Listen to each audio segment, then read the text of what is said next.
This show is rated GJK. Extreme exposure warning. This show contains graphic images of Jordan's failures, constant critique of Jordan's game and legacy, graphic images of Zesty Jeffrey lies being exposed.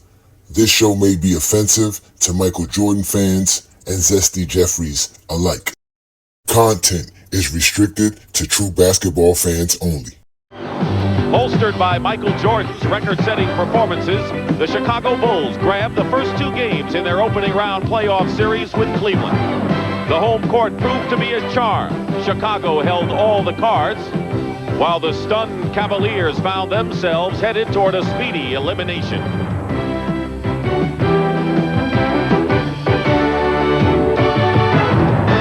With their backs pressed firmly against the wall, the Cleveland Cavaliers returned home facing a stiff challenge. But the youthful Cavs proved worthy of the task. With impressive balance and poise, they won the next two games, forcing today's showdown in a series where there's truly been no place like home.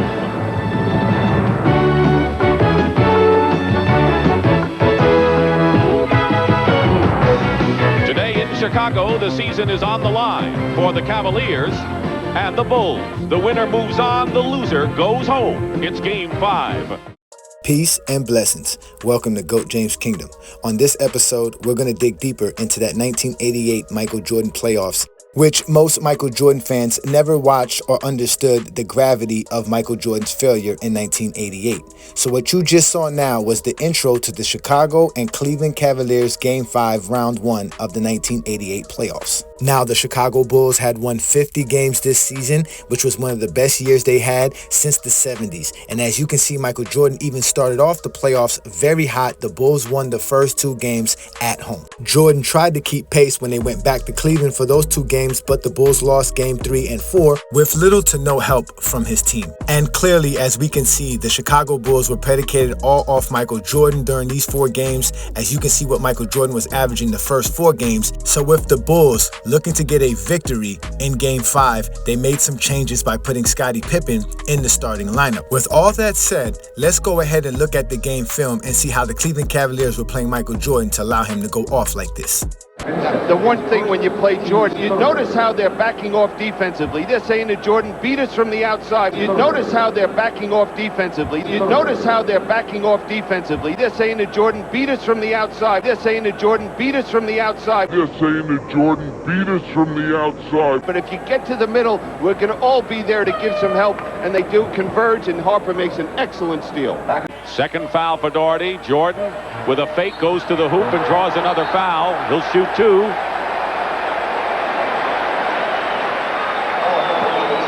He's going to see a lot of physical contact because that's one of the strategy. He's going to see a lot of physical contact because that's one of the strategy. He's going to see a lot of physical contact because that's one of the strategy that Lenny Wilkens will use defensively against Michael.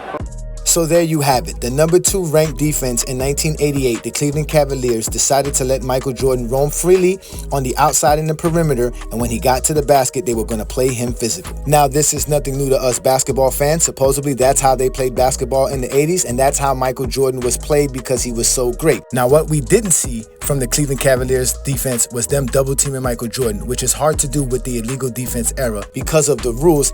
But let's let the commentator explain what illegal defense is and how the Cleveland Cavaliers were trying to get away with it while playing against Jordan.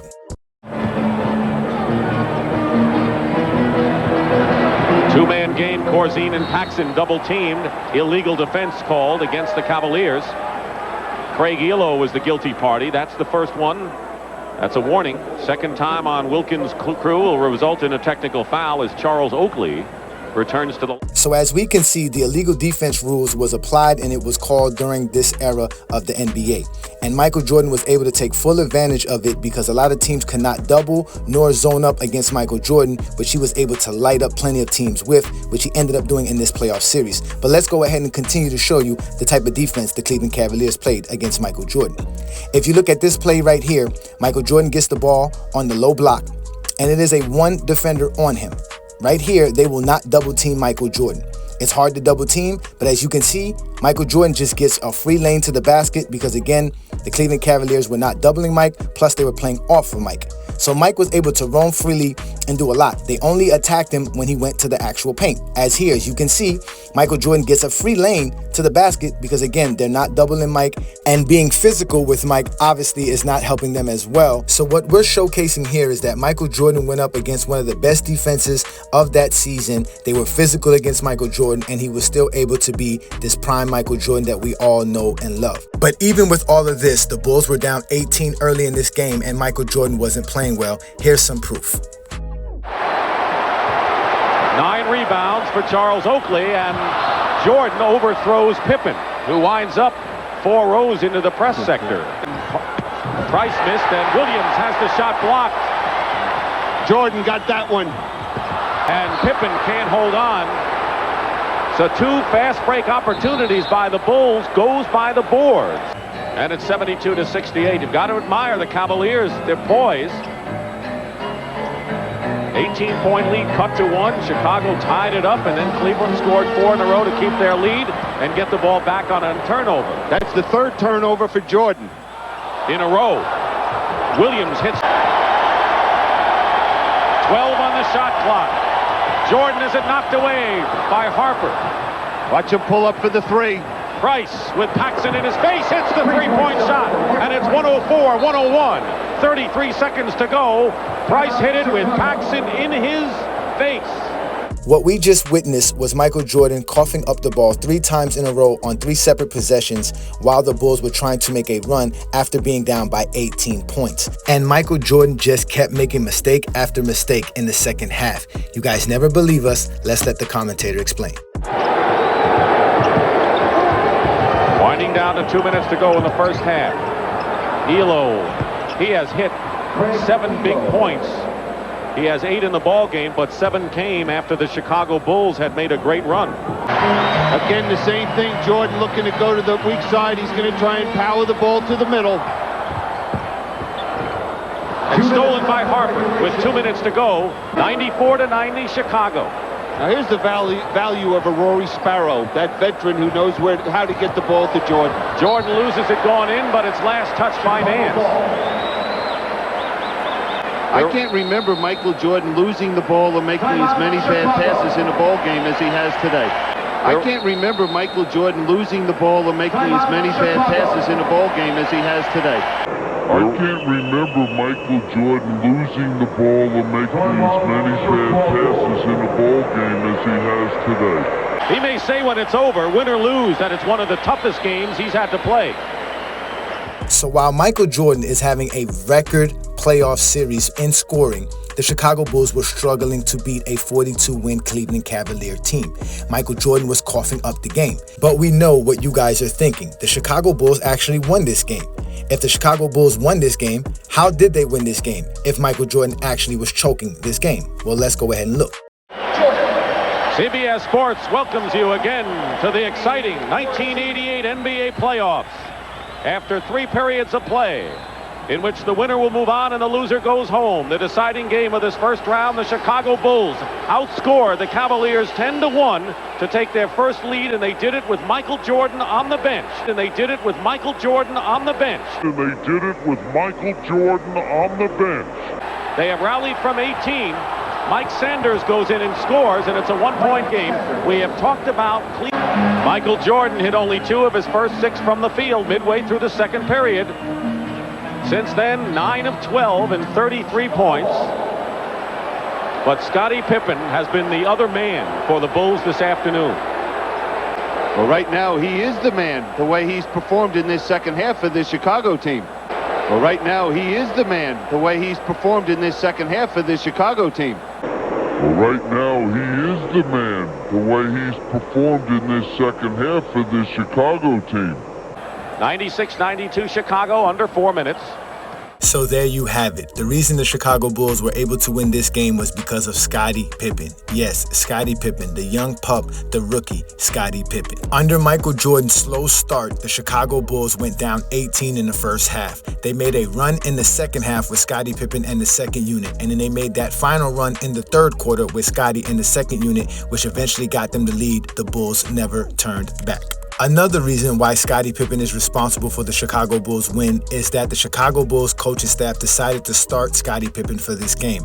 Prior to this game, Scottie Pippen never started a day in his life in the NBA, but the Bulls staff decided to put him in the starting lineup. Doug Collins, Phil Jackson, and Tex Winters realized that the Chicago Bulls were struggling as a team, even with Michael Jordan going off for 47 points per game. So what did they do? They put Scottie Pippen, the young pup, in there to help the Bulls offense, because even with Michael Jordan going off for 45 plus versus the Cleveland Cavaliers, the Bulls had lost momentum in this series. And this is the Michael Jordan that Michael Jordan fans want us to believe was always available for the Bulls during the playoffs.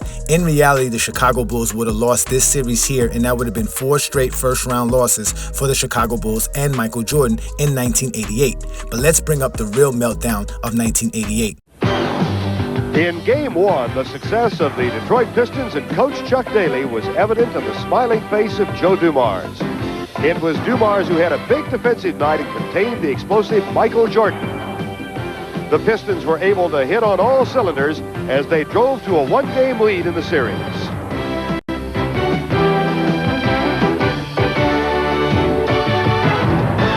In Game 2, Michael Jordan was a study in determination. He would make Detroit pay dearly for its success in the opening encounter. Jordan was complimented by Sam Vincent, who picked up the offensive slack as the Bulls romped through the Silverdome to even the series at 1 game apiece.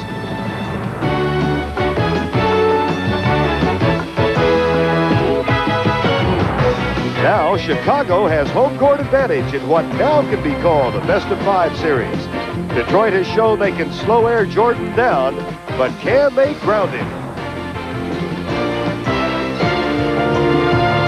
So here we go, ladies and gentlemen. We have the Chicago Bulls versus the Detroit Pistons in 1988. This is Game 3. As you can see, Michael Jordan and the Bulls split the first 2 games in Detroit. So with the Bulls going back home for back-to-back games and having home court advantage for the rest of the series, let's see how the Chicago Bulls respond. The building is electric today. I mean, I don't think we can emphasize that enough. Well, Chuck Daly was telling us last night it's a tough place to win a game in. If you're the visiting team, it must be doubly so in this kind of environment. It's tough to communicate with your club. Lambeer, top of the... So as we can hear, the commentator explained how excited the Chicago crowd was, how excited the city was, how excited the team was to be in this position because they have not been in this position in years. Let's see how Michael Jordan responds when it comes to actually showing up and being the type of player that these Michael Jordan fans tell us he is no matter what. It's underway. 10:25 to go opening quarter. There's a fight right there. Lambeer and Jordan. Yes, indeed. There were punches thrown. Oakley was coming to the defense of Michael Jordan that time. This all happened down right around the foul line area. Michael Jordan gets a tee. How about that? Offensive foul on Bill Lambeer, setting that pick on Michael Jordan. Michael Jordan probably did not like the severity of the forcefulness of the pick. Technical foul then on Michael Jordan. Let's watch it again. Here's the pick and Lambeer's reaction. It's a moving pick here. See Michael trying to get around the pick. Now you see, well, all that is right there is. Yes, what that was Michael Jordan being rattled by the Detroit Pistons. There was nothing there by Lambeer that would force Jordan to get a technical or to be that physical with Lambeer. It's obvious that Michael Jordan was nervous, a little rattled, and a little bit scared of the Detroit Pistons. They knew this and they were getting at him, which could be the reason why he started off the game so slow, as you can see here. But as we watch this film, you will see how timid Michael Jordan was, and it was all because of how Detroit played the Bulls. And that way was basically bullying the Bulls. Let's watch this play. Isn't like he's not getting good shots. Right there, we got another foul on Mahorn. That time, as Oakley was trying to go down in there to a defensive standpoint, Rick Mahorn caught him and sent him right out of there, and Oakley complained right away. Watch in the middle of this. Here comes Oakley coming down, and there it is right there. You see, and Earl Strom did see it, and he made the call. So here is that physical, rough, aggressive era of the 80s and 90s that these Zesty Jeffreys love to tell us about. But why was Rick Mahorn called for such a touch foul on Charles Oakley? Well, that was because the Chicago Bulls always cried about the way the Detroit Pistons played them. They were aggressive, they were smart, and the Bulls did not know how to handle the Detroit Pistons. The Detroit Pistons understood this and played this mental game with the Bulls. The Detroit Pistons were so much in the Chicago Bulls' head that the Chicago Bulls themselves got called for an illegal defense. In the league in fewest turnovers during the course of the season. Just uncharacteristic. Illegal defense right now. They caught Oakley way down inside, and anytime that your player is above the top of the circle, the defensive player must be above the foul line area. So as you can see, the Chicago Bulls were a little bit rattled as they were making mistake after mistake, which was expected because the Chicago Bulls was a young team and an inexperienced team. But their superstar is supposed to be their leader, and Michael Jordan was showing very, very weak characteristics during this game as we will watch the Detroit Pistons basically punk Michael Jordan. Let's take a look. Will they make them? They are averaging 38% in the two games against Chicago. Strom did see it, and he made the call. Vincent passes on the shot. Horace Grant takes it, doesn't 3%. When's the last time you can recall almost 9 minutes ago in the game and Jordan scoreless? He is so far. He's only taken 2 shots. Here's Sam Vincent. Rapping the Pistons to play perimeter basketball, which is not a strong suit. Sally goes down to the double on Jordan. Oh, great pass. And they misfire. Here's the watch how quick Detroit, how they're getting to Michael Jordan. 2 guys on him right away, so he must pass the basketball. They've switched now, and there's another steal. Vinnie Johnson, 3-on-2. And the lead is back to 15. It was 14 at the half. Chicago cut it to 10. That's as close as they've been since the opening moments of the game. There's your double team. Rodman and Johnson on Jordan, Oakley. That was for 2. Now, what we just watched was the Detroit Pistons playing great defense on Michael Jordan. Way better defense than the Cleveland Cavaliers did the series before, because they were double teaming Michael Jordan at every spot on the floor. Not only were they doing that, they were playing the mental games with the Chicago Bulls. It had Michael Jordan so rattled that he was being very passive like this. How's Chuck Daly looks on? Well, Chuck Daly naturally very concerned. He's just hoping that the shooting slump is over. Pick and roll. Corzine spots up. Really didn't roll. He is in. Clemson. Horace Grant has been playing excellent basketball. Jordan has yet to score. Dumars. Vincent, no. Detroit and Sally scores. No, it's funny for you and me, but not for Doug Collins. I don't think Doug would laugh. Yeah, right. Corzine, Grant, Sellers, Jordan, and Rory Sparrow has come into the lineup for Sam Vincent. Today, he's giving and taking right from that defense. Reading it beautifully. Johnson and Thomas switch. Vincent fishes low. The entire game is being played perimeter, and we're seeing no penetration and no low post play. Horace Grant. Jordan sets up left side. Now he'll work the baseline. Sparrow. Now, what we just witnessed was Michael Jordan being passive because the Detroit Pistons were playing great defense on him. They legitimately kept Michael Jordan away from the rim. They didn't allow Michael Jordan to just dribble wherever he wants to like the Cleveland Cavaliers were doing it, and they were double teaming him in spots where he did not know what to do but pass. But this is a separate MJ from the MJ that they've been telling us about, like the prime MJ we've been showing you throughout this video. All we see throughout this game is Michael Jordan being passive and scared of the Detroit Pistons. Not to mention, Michael Jordan fans love to make it seem like Michael Jordan had such a bag that there was no way any team could do anything to him but be physical with him. As you can see, Detroit was not being physical, they were just playing great defense. So the lies of Michael Jordan and the 80s Detroit Pistons series are falling by the wayside, as we can see Michael Jordan was literally just scared of the Detroit Pistons. He was so scared of the Pistons that they had him doing stuff like this throughout the whole game. A little bit now, you know, he's struggling game 2 because he slightly turned his ankle. Jordan, a Detroit fan, they've hit 4 of their first 5 field goals. Jordan for 2, no. The Chicago crowd getting a little restless. Here's Jordan quickly to double team with Thomas. And he still hasn't fired. He needs them both. Quick double team on the baseline, now a triple, and Jordan is 0 for 5 from the field. Jordan cuts through left side, gets the pass from Sparrow, turns around, puts it up, no. South. Detroit coming out and trapping Michael Jordan right at half court. So they're going to force him to give up the basketball. Jordan with a jumper, no. Tip. Jordan. No, sir. Coming up next, Dallas and Denver in the NBA. Game 3 of that series from Reunion Arena.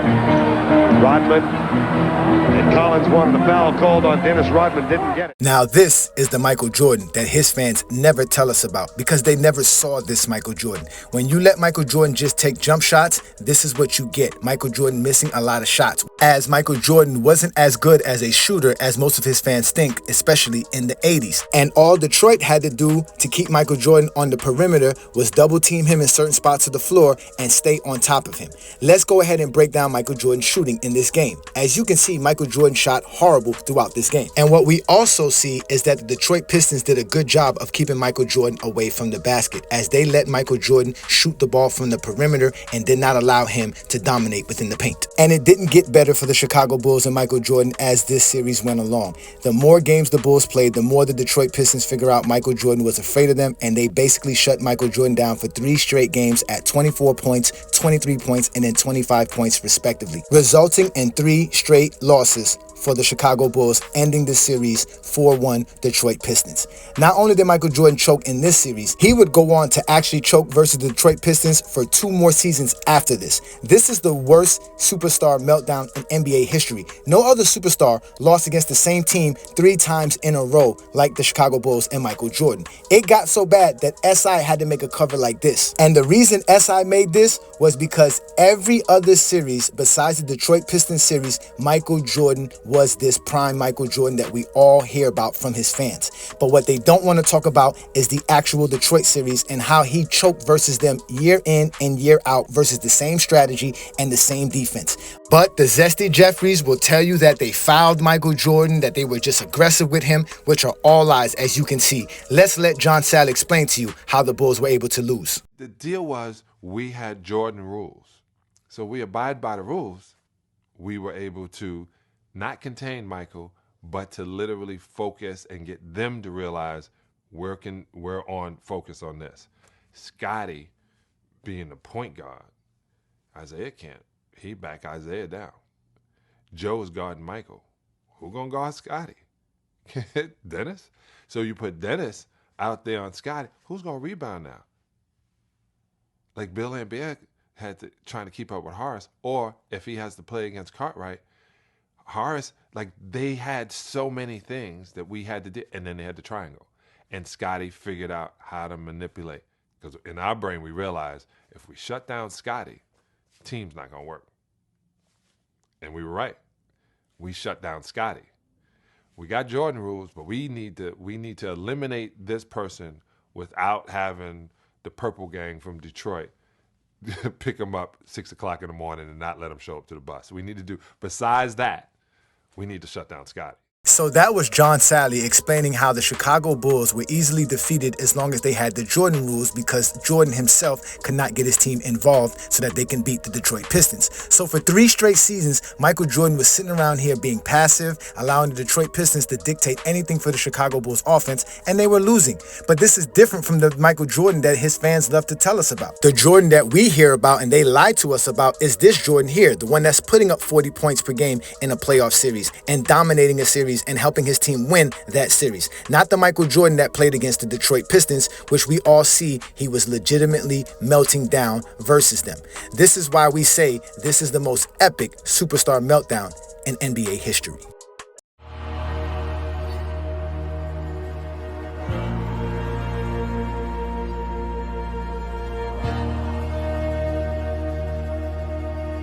I am a god, you dull creature, and I will not be bullied by that.